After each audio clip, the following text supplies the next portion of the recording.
দৌড়াদৌড়ি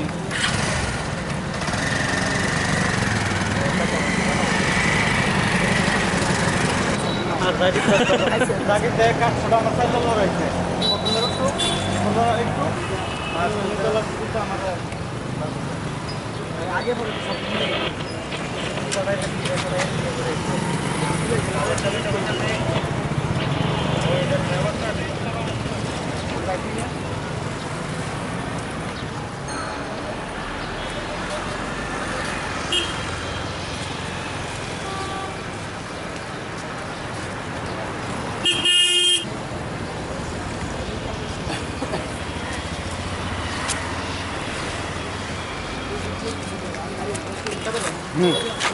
সামনে তো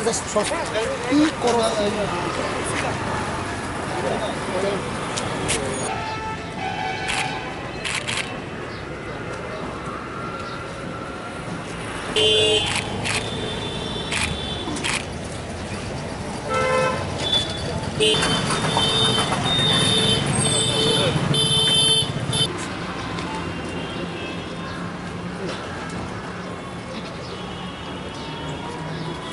প্রেসিডেন্ট জয়ন্ত ভট্টাচার্যের নেতৃত্বে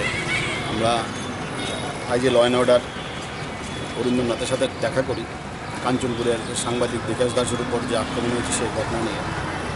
আমরা সুনির্দিষ্টভাবে দাবি করেছি যে প্রকৃত ঘটনা কী, দোষীদের যাতে অবিলম্বে গ্রেপ্তার করা হয়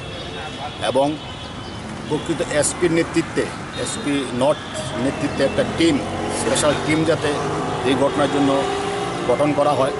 এবং 3 দিনের মধ্যে প্রকৃত ঘটনা যাতে প্রকাশ্যে আনা হয়, রিপোর্ট আকারে যাতে আনা হয়, যাতে জানতে পারে যে অ্যাকচুয়ালি কারা জড়িত, এর পিছনে কী কারণগুলো যাতে আনা হয় এবং ওর উপর যে সাংবাদিক যে আক্রমণ হয়েছে প্রকৃত যারা জড়িত তারা যেই হোক তাদের অবিলম্বে গ্রেপ্তার করা, এই বিষয় নিয়ে আজকে আমি প্রথমে ডিজিপি সাহেবের সাথে কথা বলেছি। তারপরে আজকে আমরা আইজি ল অ্যান্ড অর্ডারের সাথে অরিন্দম নাথের সাথে সাক্ষাৎ করেছি। আমাদের সাথে আমাদের এফডিপিএমসি সবাই ছিলেন। আমরা এই দাবি করেছি এবং উনি আশ্বাস দিয়েছেন, আশ্বস্ত করেছেন আমাদের দাবিগুলো মেনে উনি স্পেশাল টিম গঠন করে দেবেন এবং প্রকৃত রহস্য কী, প্রকৃত ঘটনা কী সেটা সবার সামনে তুলে আনা হবে।